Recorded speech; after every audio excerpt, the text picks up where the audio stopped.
Kita awali Aceh hari ini, saudara, tidak hanya pemukiman warga. Banjir yang terjadi sejak Selasa kemarin juga merendam sejumlah sekolah di Aceh Utara. Akibatnya sebanyak 1.400 siswa terpaksa diliburkan hingga batas waktu yang belum ditentukan. Sebanyak 1.400 siswa yang sekolahnya terendam banjir terpaksa harus diliburkan hingga batas waktu yang belum ditentukan.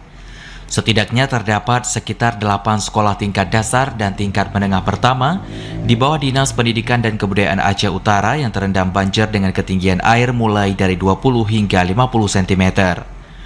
Sekolah tersebut berada di wilayah Kecamatan Piraktimu, Matangkuli, Nibung, Loksukun, dan Simpang Keramat.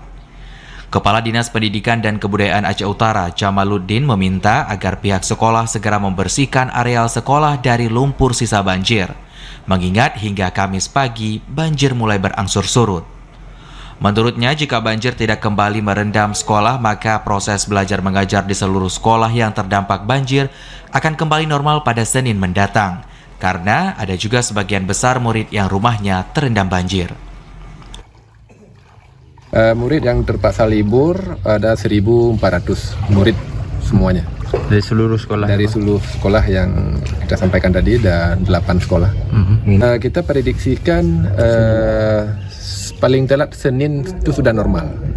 Sudah normal semuanya, karena anak-anak ini juga di samping sekolahnya yang terendam, rumah-rumah mereka juga terendam. Kerugian akibat banjir nih Pak? Kita perkirakan sekitar 7 miliar.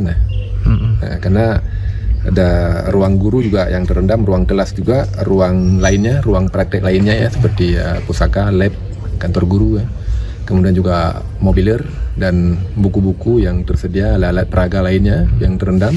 Kita perkirakan semuanya itu 7 miliaran. Menurut Dinas Pendidikan dan Kebudayaan Aceh Utara, banjir yang terjadi sejak Selasa kemarin menyebabkan sejumlah fasilitas seperti ruang belajar dan berbagai alat peraga di sekolah rusak akibat banjir. Kerugian material yang dialami pihak sekolah diperkirakan mencapai 7 miliar rupiah bahkan lebih. Dari Aceh Utara, Fajar Siddiq, TVRI melaporkan.